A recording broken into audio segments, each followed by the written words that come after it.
Peace and blessings, family. Welcome to Our Lives Matter, Black Girls and Women with Sister Rosa.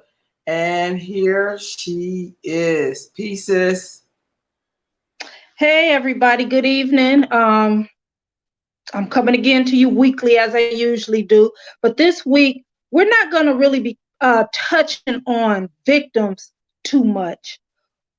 I want to do something a little different this week, and this sparked me from last night when someone on Sister Rolanda's page stated that, wow, this is like so unbelievable. These numbers are just so, it's just, where are these numbers coming from? But I always get that. I always get that. And I'm going to address it again about where my data comes from. I've been a nurse for a little over 30 years now. So I know how to research. I was taught how to research, and during my career, I've had to research. But the numbers that I use, it comes from several databases with added details that I get from social media. I get tips. Families call me. I go by news reports, obituaries, criminal record databases, and police reports. If you question any post that I have up, I'll gladly, respond to it. But every post that I put up, as well as the victims listed on my page, are easily verifiable. I don't get funded. No one pays me to do this. I do this strictly on my own time. I do it while I'm at work. I do it on my free time when I'm at home. This is something that I'm doing because there is a crisis in our community. And so with that, and I want to go on. We're going to go ahead and start. So right here on the screen, of course, everyone knows that's Eric Garner. He was described as somebody's father, someone's partner. He was a hard worker. He did everything he could. He hustled for his family. The average Black man. Then we go to Sandra Bland. When she was described, and this is not by the media, but by the community at large, they say she should have complied. She ran her mouth. That's how she was described, just basically as a mouthy woman. Then you got Trayvon Martin. We all know the picture of Trayvon. That's the picture that everybody knows. He's someone's son. I mean, he was even described that way by President Obama. He could have been his son, according to President Obama. And now we go to Breonna Taylor. Miss Breonna, of course, she was killed by police. She was killed back in March. And so now I'm seeing stories, people saying online, oh, well, she may have hid drugs. Her boyfriend might have been involved in some kind of illicit behavior. But from all accounts, neither one of them had records. These were upstanding people. He worked for the post office. She was an EMT working at 2 different hospitals. But that's neither here nor there. Now, when we go to this next picture, when we see a picture like this, these are all Black men. Just by all accounts, a group of Black men. We're told as Black women, this could be our husband, our brother, our uncle, our father, our son.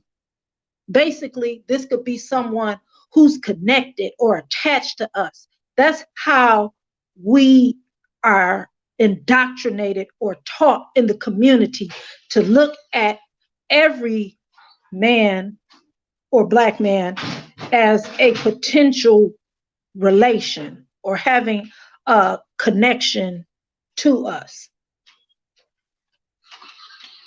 But then you have the next picture. This is a family, a mother, her 4 daughters. 3 of them, the mother and her 2 daughters, the 3 on the mother in the center and the 2 on the right facing you, they were killed by the mother's ex. It was a murder-suicide. But when you look at them, we don't really, that's not what the Black community does. They don't gravitate to that connection. These are just 5 individuals, 5 women and girls, that's how it goes. So I say all that to say this. Not once, do you see in our community, notice how the attachment is always to the Black man, or the Black boy. Notice how no one ever says, sorry about that. Notice how no one ever says that could have been my mother, aunt, grandmother, sister, or niece when it comes to Black women. We don't say that. Instead, we want to pick apart what she could have done. If it's, the woman, we want to pick apart, well, what did she do to make him act that way? Why didn't she leave? She should have chose better. And the point with that choosing better, it doesn't matter if you choose better. These killers run the gamut from bums on the street, random killings, to educated brothers, the ones that they tell us that's who we should aspire to. But it's a problem. It's a toxicity problem in the community where it relates to violence. Violence to girls and women is swept under the rug. Why is it that when you see these women, or you walk past a sister on the street, why don't you feel like there's a kinship towards her? And that's because in the Black community, Black men are taught to compartmentalize. They separate random women, strangers, women who are strangers to them, or girls. They view them that way. They don't have nothing to do with them. They don't know nothing about them. So they compartmentalize their own actual mothers, sisters, aunts, cousins. They do that. But on the flip side, look in our community how we are indoctrinated. We're indoctrinated to the point where we no longer listen to our inner voice, that inner voice that says stranger danger. We start questioning ourselves. We're made to feel that if we don't say hi to a brother, if we don't give a brother a chance, that's just more oppression against him. It's like we listening to the white man, or the system got the brother so down, sister, you got to give him a hand up. And no other community is that kind of thinking allowed. Women are supposed to pick the cream of the crop. They're not supposed to be picking up just some guy who doesn't have anything going for himself to build him up. I mean, that was, we want to talk about our connection to Africa and whatnot. And we pick and choose the parts that we want. Even in Africa, you have dowries. If you're not bringing nothing to the table, that brother does not have a chance. So you have to, why are we doing that here in this country? It just doesn't make any sense. Now, also, I want to go by and say, what the definition of femicide is. So femicide is generally defined as the murder of women because they are women. And that's what we are seeing in our communities. Femicide can also be described as killings by intimate partners and family members, and it's also been used to describe gender-related killings in the community. We need to wake up to Black femicide and what's going on in our communities. Now, again, I touched on how Black men are always seen as the victim of the system, oppression, and racism. But when Black women and girls, when something happened to you, they're fast, they ask for it, they should have made better choices. Now, as of today, even yesterday it was 322. We've went up to 325. I just added saw a little girl from February whose father was just now being arrested and charged with her murder from February. It took months. So we're at 325, and out of those 325, 322 were done by Black men or boys. Now, we're going to talk about the legacy of Malcolm X. You know, this was his birthday this past week. Now, one of his quotes is, "The most disrespected person in America is the Black woman. The most unprotected person in America is the Black woman. The most neglected person in America is the Black woman." Now, we want to, again, Black brothers want to pick and choose and say who their heroes and whatnot are. Now, it's funny to me that Malcolm X is always revered and whatnot, and the one just one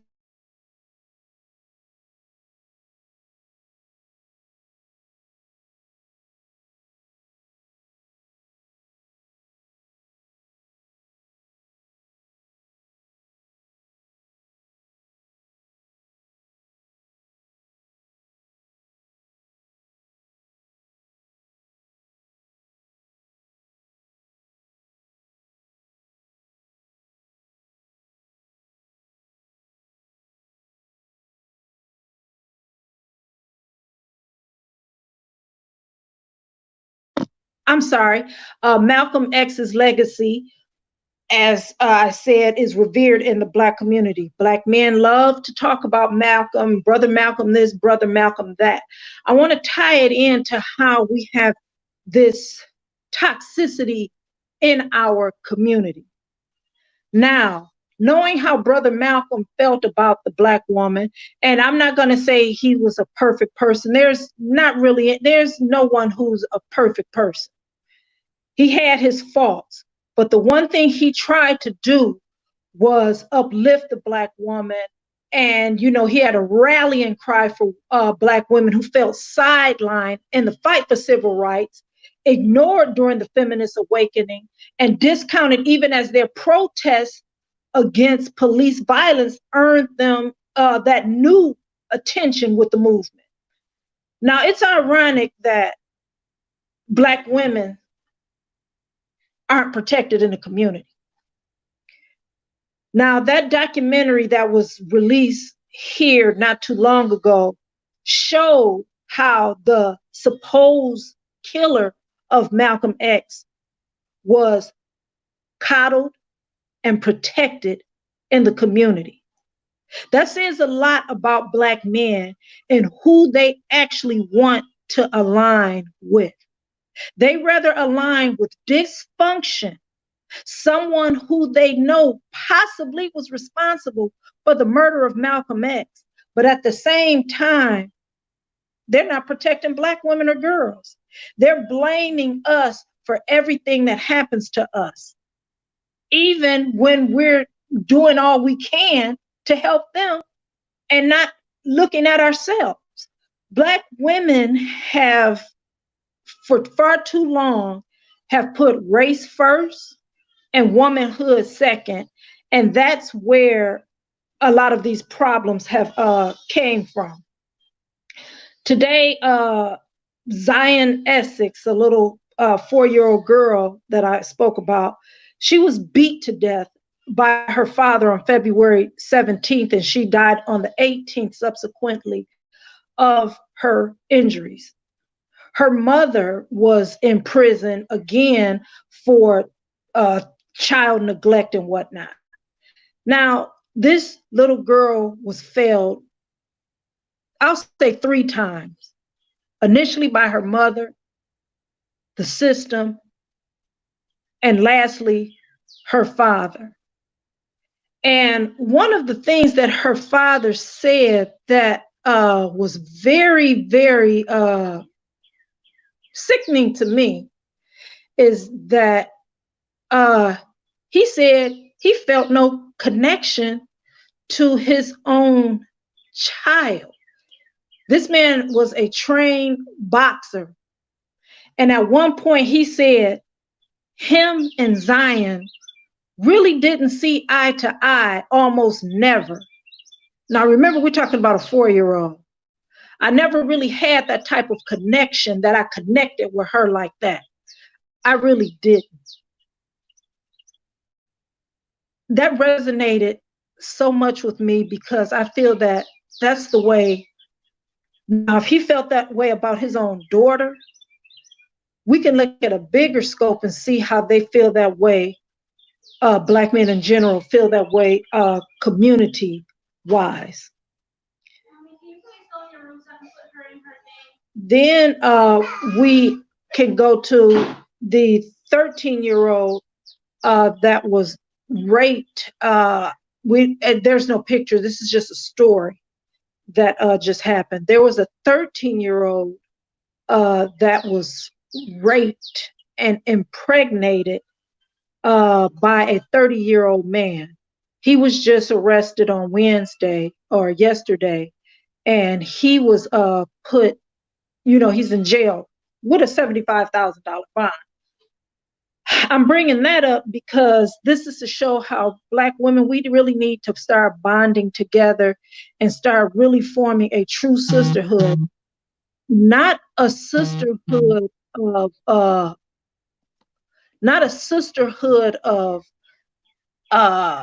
being a yes person and an amen corner, but a real sisterhood where we're taking each other to task. I'm saying this because in this story that I'm telling you is on the page, this young girl, 13 years old, was raped and impregnated. Carol Robinson, who actually ran this, who is the reporter for this, who did this story on Alabama.com or AL.com, described the girl as an acquaintance. A 13-year-old cannot be an acquaintance of a 30-year-old man. So I emailed her and I told her that was irresponsible reporting, that she should have referred to her as a victim. She actually sent me a little nasty email responding and told me, this was her response. I said, why is a 13-year-old girl referred to as an acquaintance of the man who abused, raped, and impregnated her? Are you familiar with the term adultification as it applies to Black girls? You are making her complicit in her abuse by saying that she is an acquaintance of a man who raped her. This is irresponsible journalism, and you should edit your article to reflect that the 13-year-old girl was a victim of this 30-year-old pedophile rapist. She immediately responded and says, this is her response, because we can't say she is a family member because that would identify her. I know what I'm doing, but thanks for looking out for me. We don't have no allies. We really don't. And for her to respond, she actually responded within 1 minute, which lets me know she was looking at the emails as they were coming in, because she immediately responded. So now there is a action. There is we have an action campaign going on now to in regards to trying to call her out on this.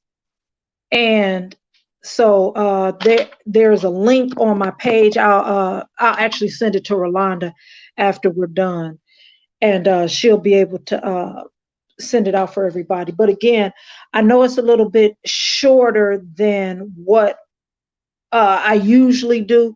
But this week, I just wanted to address some issues that are going on that we really need to start taking stock of what's going on as far as Black men, them not being there for us, and aligning ourselves some with a lot of these white women. I'm not saying that we can't have allies, but we have to be careful in who we're saying are our allies.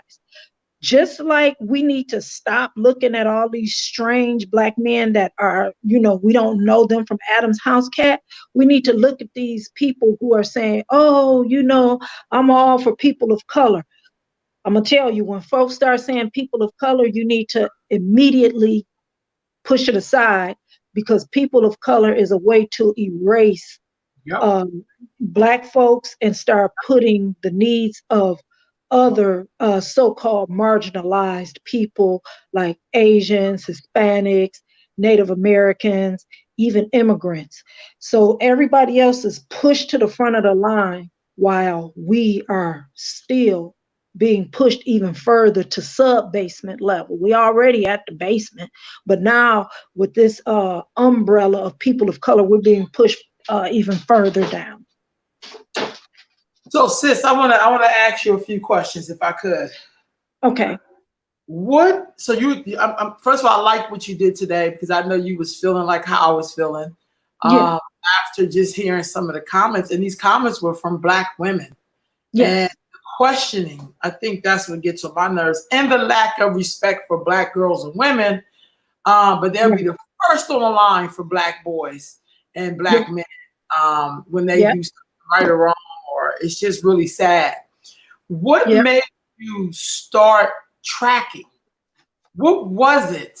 Because we have a lot of Black professionals, they speak all over the place. Never once did they link the dots. They'll show up, they'll speak for Black women, or at least they think they are. They'll go where the money is. They use all the trigger words, trauma. One person that was a Black man had the audacity to say that these are domestic disputes, which we know disputes is something that you survive, and you get to say, I had a dispute with that person. You can't do that if you're dead. You know what I mean? What made you start tracking that?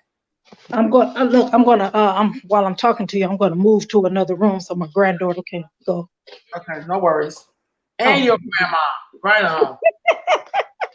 Anyway, she's in my room, so she's quiet for right now. But what made me start tracking it is another nurse was just putting all of it together. She was putting all of it together, but in doing so, she was prioritizing her own people. I get that. The people that look like you have a priority for. So I was like, okay, what she was doing is very admirable, because we do have a femicide problem in general. But as it relates to the Black community, it's almost 3 to 4 times worse than in the general, the general numbers. So I said, let me go ahead and start tracking it myself.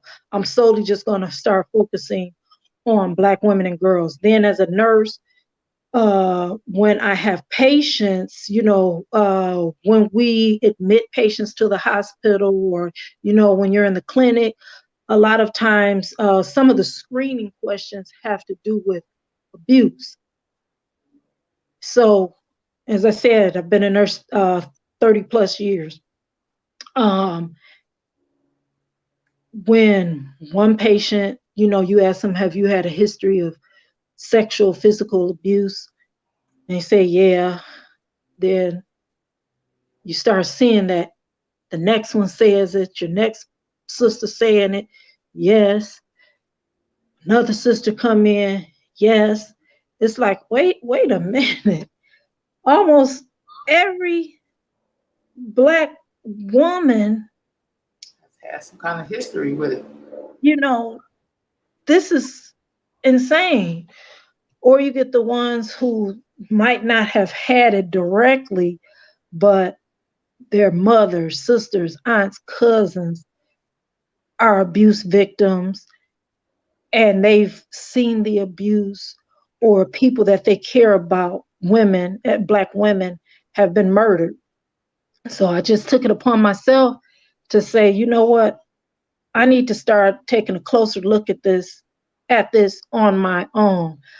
I'm not saying that, no, I don't have the big bucks that, the CDC, the FBI, I don't have that. But I do know this. A lot of times our numbers are downplayed. So, I'm not no big conspiracy theorist, but I can tell you that from a professional standpoint, I know how numbers are played with. I know how, like when we talk about abortion, let's talk about that right quick. When we talk about abortion, Black men want to sit up here and say Black women getting all these abortions and whatnot. Okay, none of them work in the health field. Majority of them who are saying this, they're just regurgitating what somebody else said. Yeah. I know for a fact, because this is my line of work, and you're not going to tell me nothing, because I know what I know from experience and from hands-on, bird's eye view looking at it. When these white women come in and having these abortions and whatnot, these numbers are skewed. You want to know why? Because there is a coding book that we use called the ICD-10 now. That book is how we code procedures to be charged for billing. Now, I know we probably got some health care professionals out there, billers and nurses. Y'all know what I'm talking about. That ICD coding is used for billing. I know for a fact when these white women be coming in that they don't be coded as abortions. They be coded as D&Cs. So, of course, their numbers are going to be looking different. They're going to flat out tell, put on ours abortions. And then are we actually parsing out what type of abortions that we're talking about? Because a miscarriage also is coded as an abortion, but it's coded as a missed abortion. Look up what the definition of an abortion is before you want to come to me with some crap about what an abortion is. Because if you don't know what the coding is, I want to give you the exact definition of what a missed abortion is in the medical dictionary. Now, a missed abortion, I'm sorry about that. A missed abortion is actually a miscarriage, where the body just expels it for whatever reason. But an abortion is actually a termination of the pregnancy before the fetus is viable. Now, abortion and the term miscarriage both refer to the termination of pregnancy before the fetus is capable of survival outside the uterus. So what I'm saying is, missed abortion is a miscarriage. Induced abortion is when you actually actively are terminating your pregnancy. So now, don't come to me with Black women having all these abortions, because trust me, those missed abortions, which are actually miscarriages, are being put in those numbers on purpose. So if you don't know how to parse through and research, don't come to me with foolishness, because I do this on my own. I also think it's just another way of dumping on Black girls and women. It's a dump. There's obviously, in the Black community, we do not value our girl child, our women, like we do the male child. We just don't, or the man itself. We just don't. And I think we have to be honest about our behaviors. And I think sometimes people feel like there's these characteristics you should look for, but really in the Black culture, it's in the culture itself. It is. It's in the culture itself. I just got finished watching Becoming, and as much as I enjoyed it, I heard Michelle Obama say about her mother caring more for her brother in terms of seeing him be more valuable than even her. And she was the first lady. So we know as women, we do this. Like we coo over our son, we coo over the man, we coo over that male child. Like it's the golden penis, as my friend calls it. But when it comes to our girls and women, there's this downplay and lack of value on. And also you come up with all of these excuses, or, you know, she should do this, she should do that. She got this, she did that. She immediate blame, responsibility. When we get to the man, it's almost like, well, he don't have to have any responsibility because that's our job. Right. We've exonerated the Black male totally of any accountability when it comes to what is going on in the community. They feel like they don't have a responsibility, but at the same time, now we have to understand that culturally, this is why we see what's going on in our community. So now we've exonerated him of all of his responsibility. It's always somebody's fault. It's mama's fault. His daddy wasn't there. The system, racism, or the sister who wouldn't give him a chance. It's just always something. So once you exonerate accountability and responsibility from someone, they are a perpetual child. So now you have the Black woman who has been burdened since childhood to take on the responsibility of everybody. That's why you see in some relationships, he's not respected because he's just another child to her. Wow. So we have to look at the culture as a whole as to why there are relationship issues, why he is striking out at us. There is a hatred. Mm-hmm. Oh. There's definitely backed up by a culture.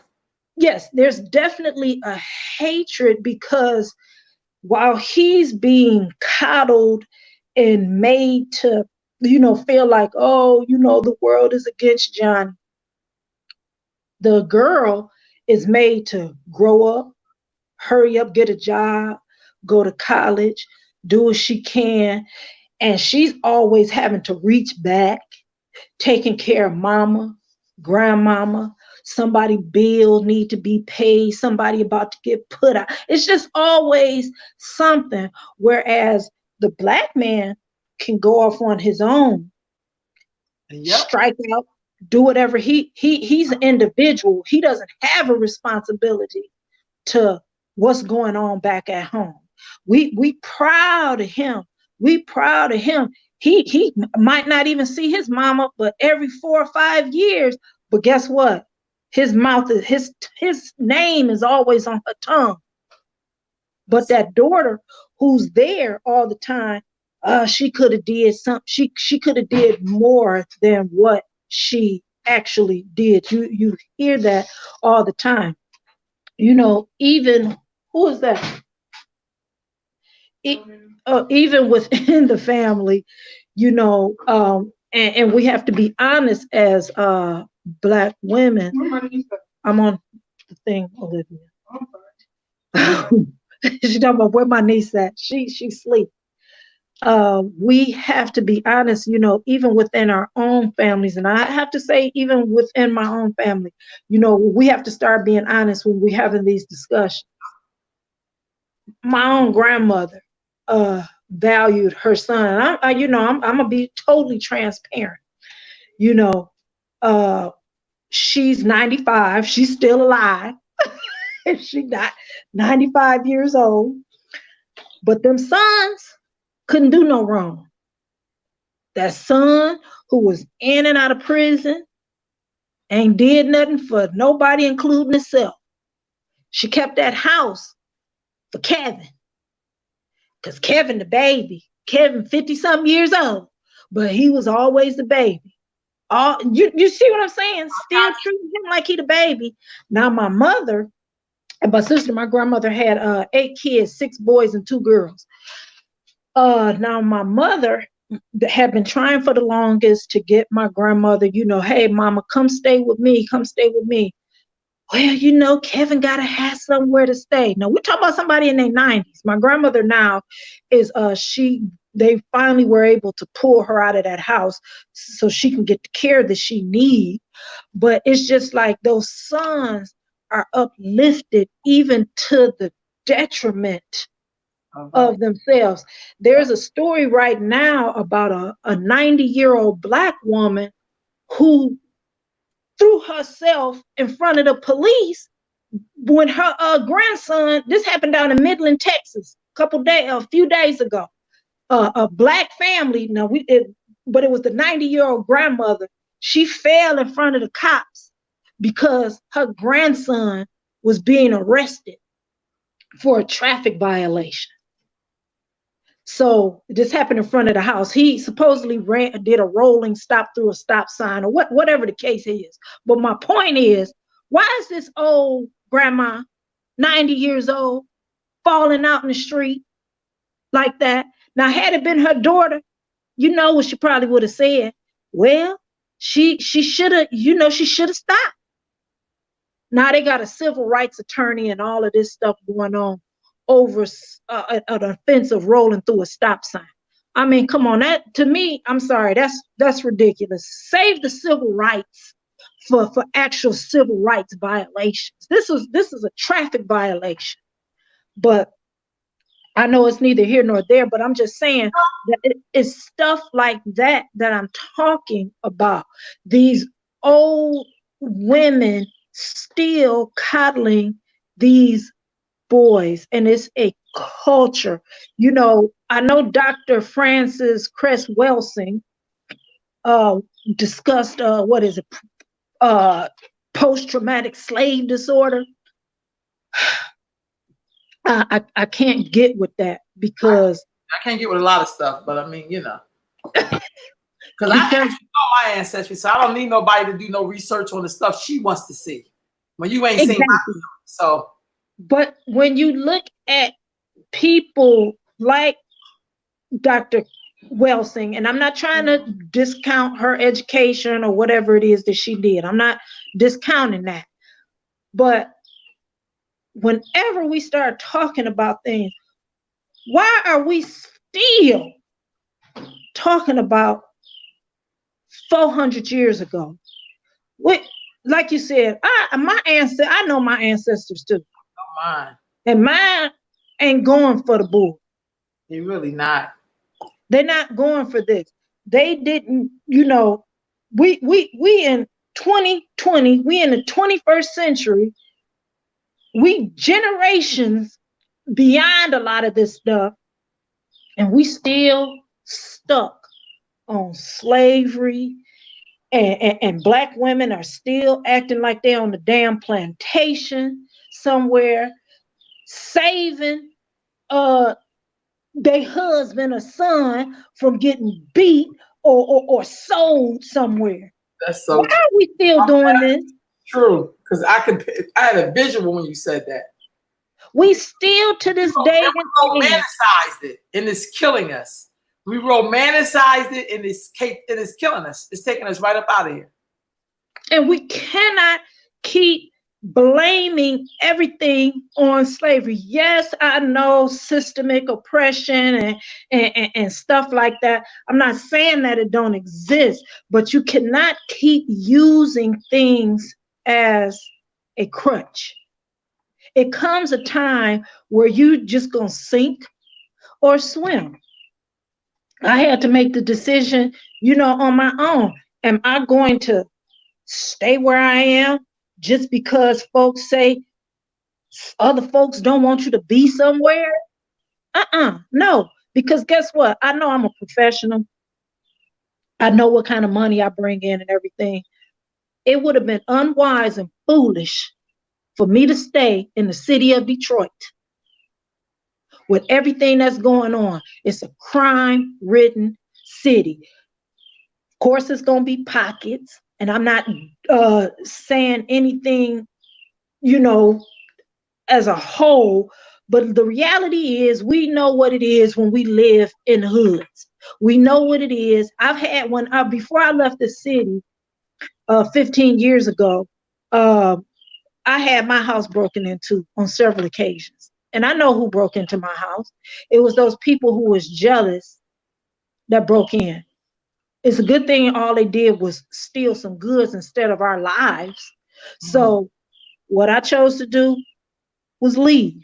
I left. I haven't looked back. And that's that.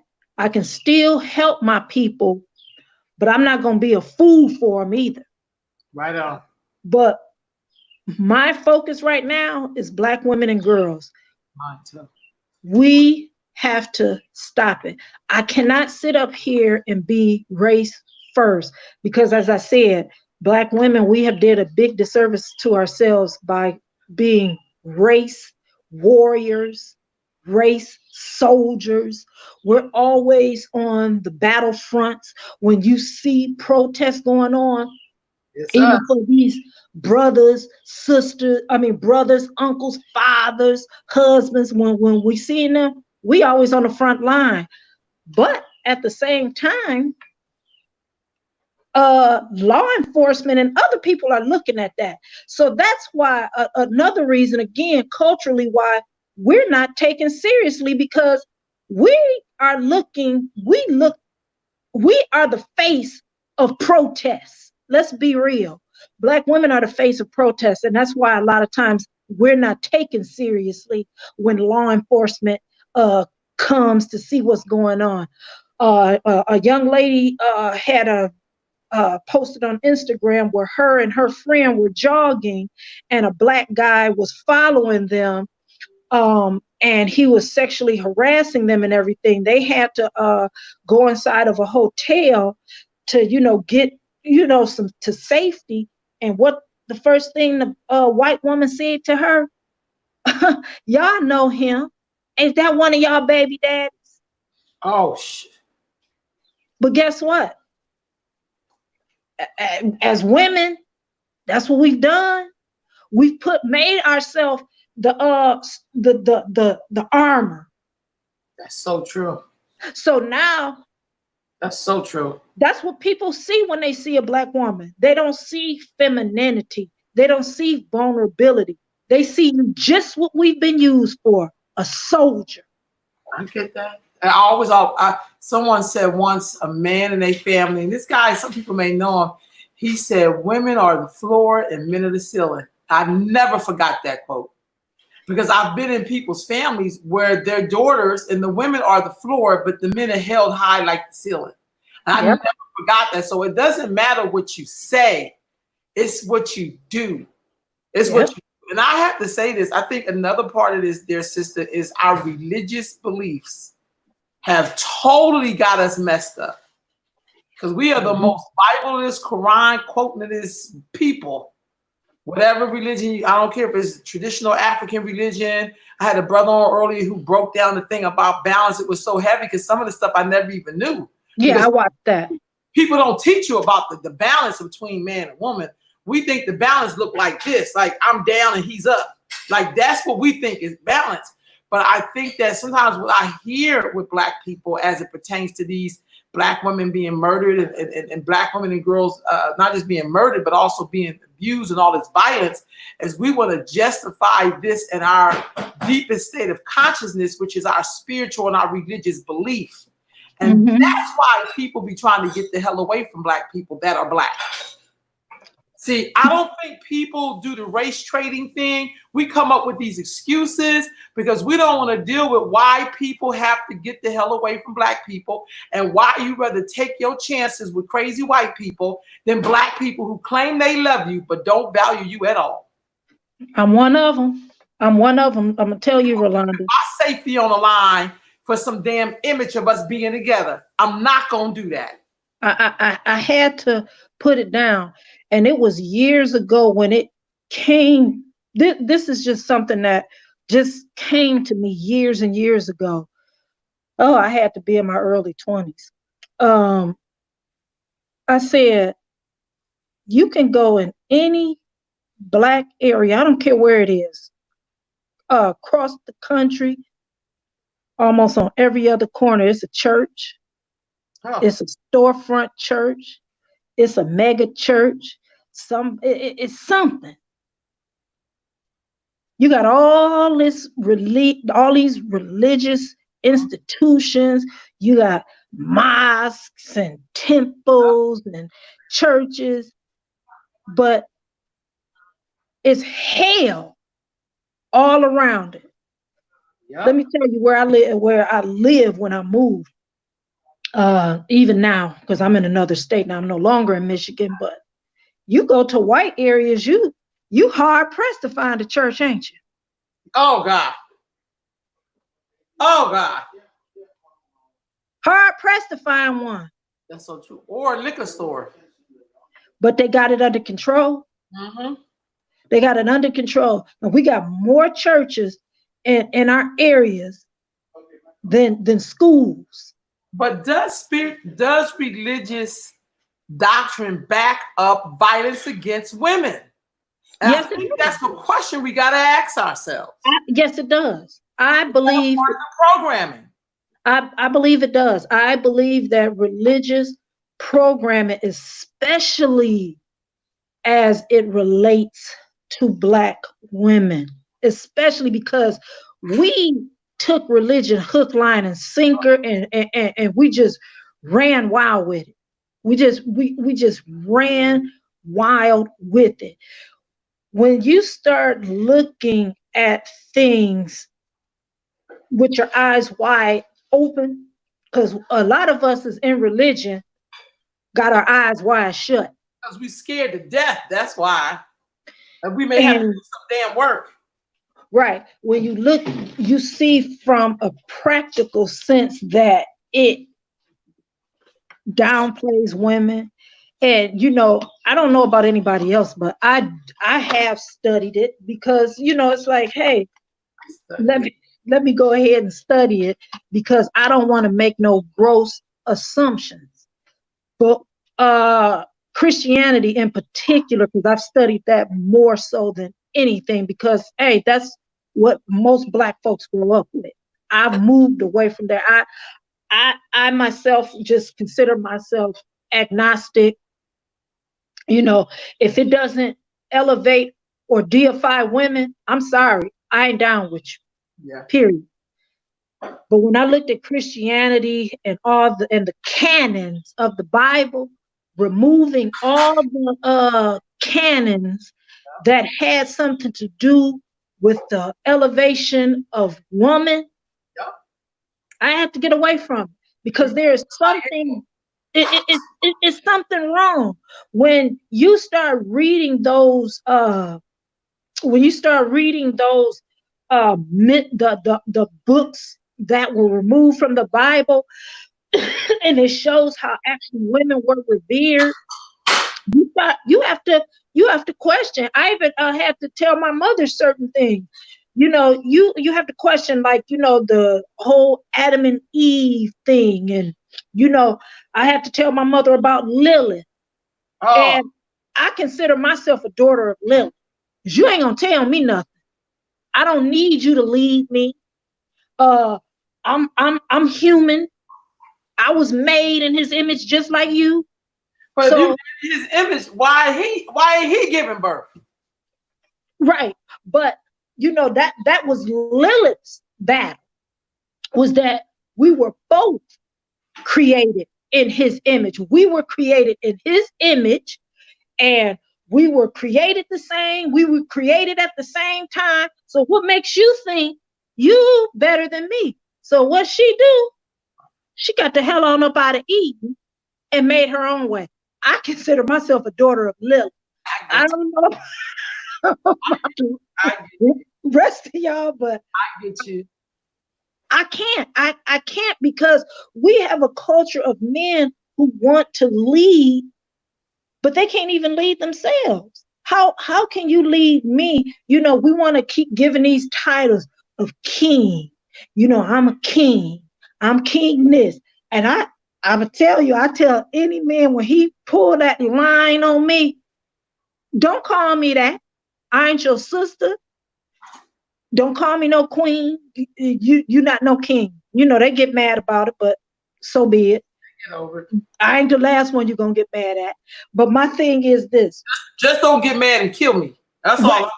Right. Don't get mad and kill me. But usually, Rolanda, I don't talk to him too long. I don't talk to him long enough, period.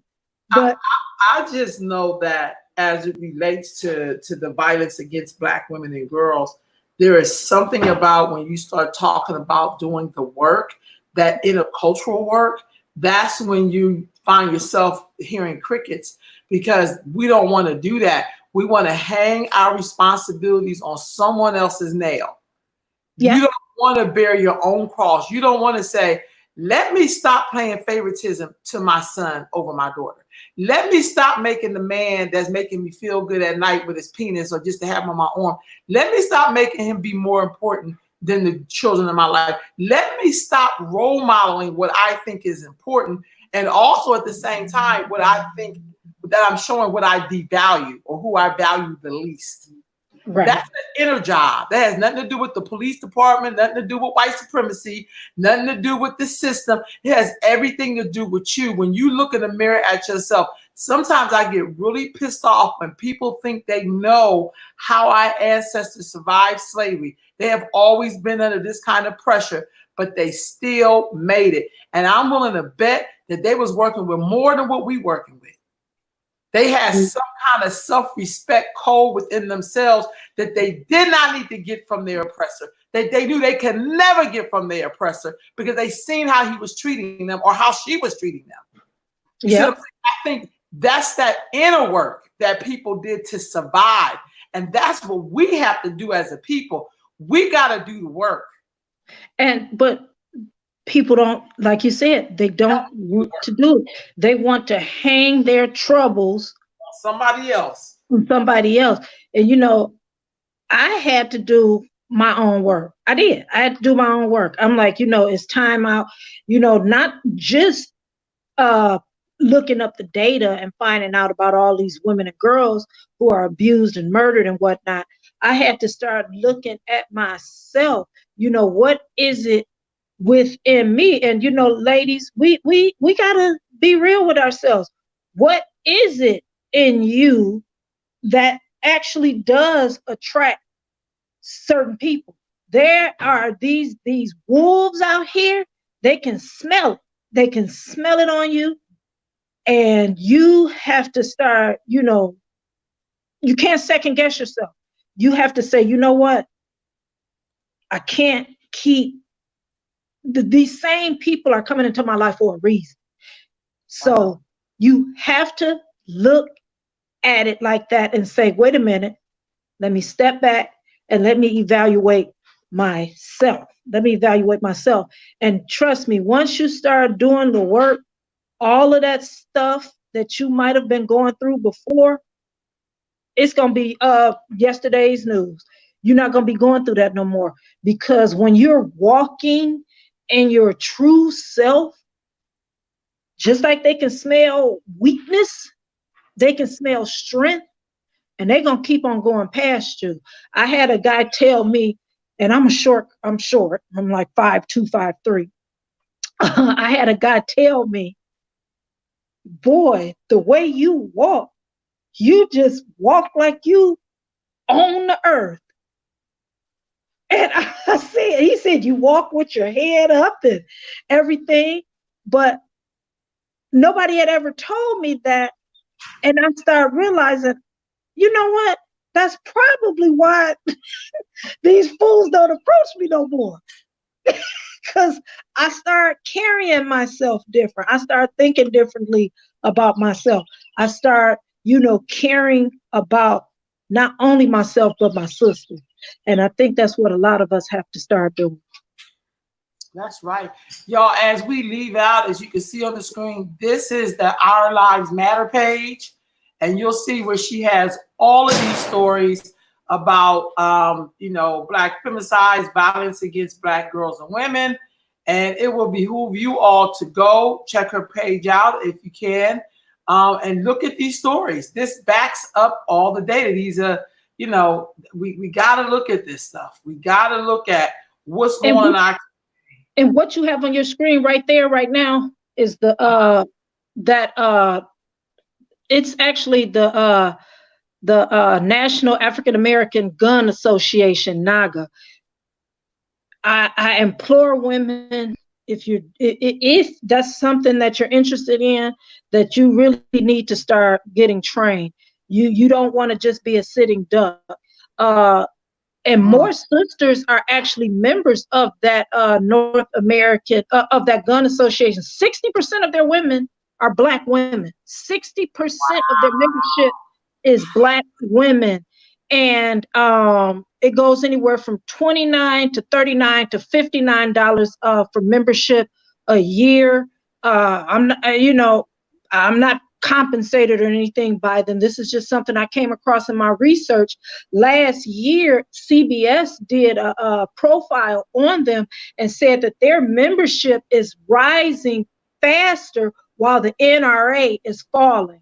And the reason I put them on there is because a guy came on the page and was talking about the young man who was with Breonna Taylor, who he was defending him and Breonna. I will say he was defending himself. He said, why isn't the NRA getting involved? So that's what prompted that post. And I said, we have to stop asking white folks to do stuff for us, to stand in the gap for us, when we have organizations out here who are willing to do the work. If you are concerned about self-defense cases, don't worry about the NRA. Go to the National African American Gun Association and ask them, what can we start doing about these cases where it's Black gun owners who are actually standing their ground and still being charged with murder, attempted murder. The NRA is really a racist organization anyway. They really don't care.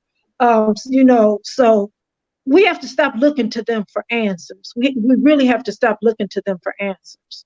And another story you just passed was the 11-year-old girl who was going out to get mail.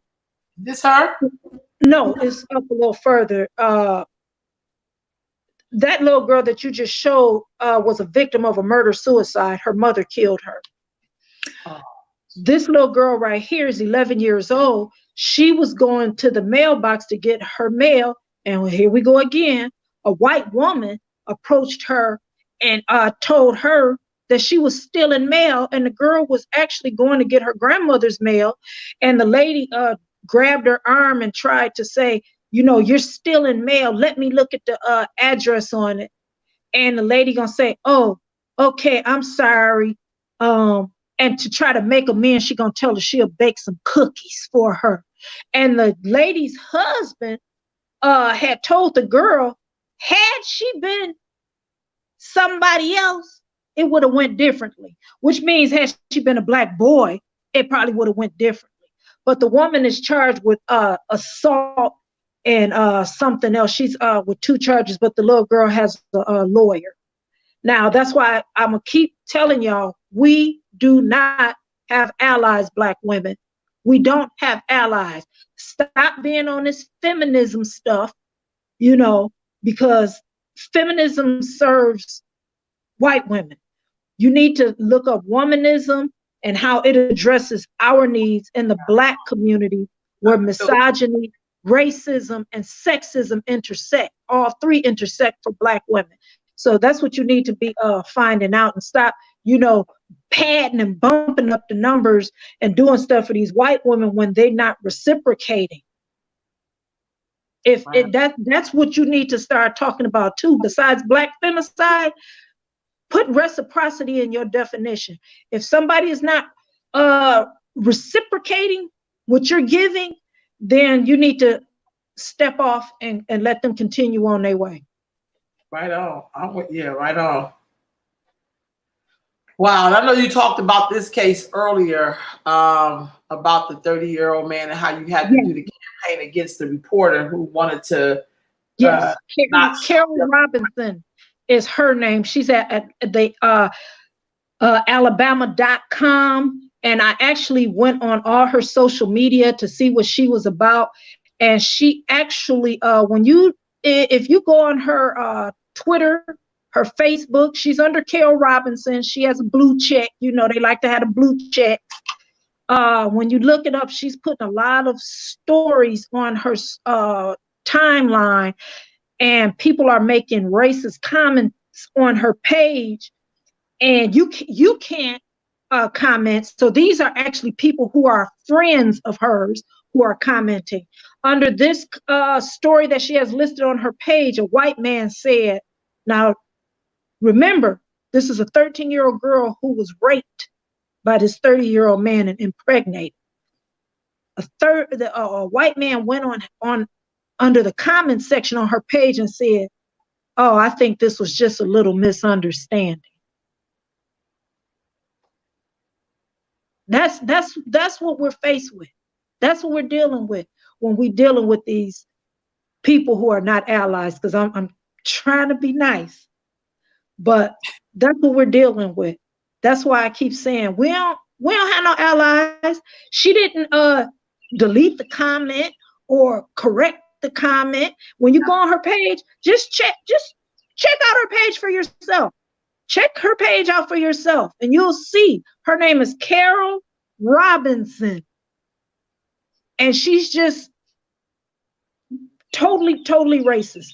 But right now there's a plan of action going on to email campaign, and people are blowing up her Twitter and everything. So hopefully it'll be retracted. But this is what we're dealing with. Nobody takes us seriously because, again, we've cast aside our womanhood for blackness and manhood.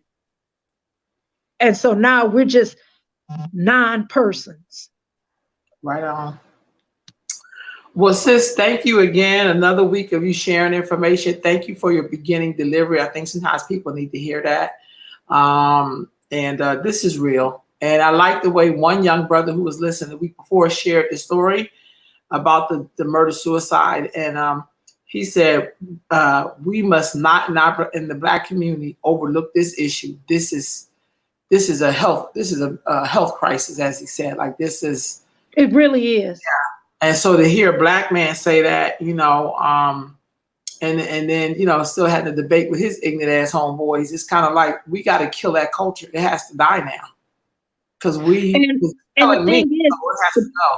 the Black men have to start stepping up and having this conversation with other Black men. Black women, it's time for us to start focusing on us and start, letting those Black men in our lives know that this is an issue that's important to us and that they need to start speaking out, because women can say the same thing that men say, but it doesn't have that same impact.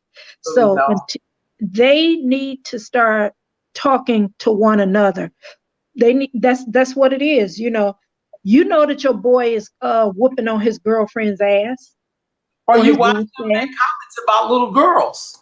And check that. Making sexual comments. Yeah, check that. We know what our friends are doing, and we know when to check them. Just like I have friends who, believe in, I had, because I don't deal with them no more, because that's not my thing, that they don't care about side chicks and cheating and all of that. Well, you can't be in my circle, because if that's how you get down, you would get down like that on me. Right on, sis. Right on. So sis, again, thank you so much. Y'all, we'll be back next week. Sis, hold just a minute. I'm gonna wrap us up. Okay. Back next week, y'all. Remember, please check out Our Lives Matter Facebook page. This is about Black. That's how you get down. You get down like that. And please visit us on all the social media platforms. We're on Facebook, Twitter, and YouTube, Earthbound Healing Network. Subscribe. Thank you so much, family. And we shall see you all again next week. And remember, our lives matter. Black girls and women. Do your part.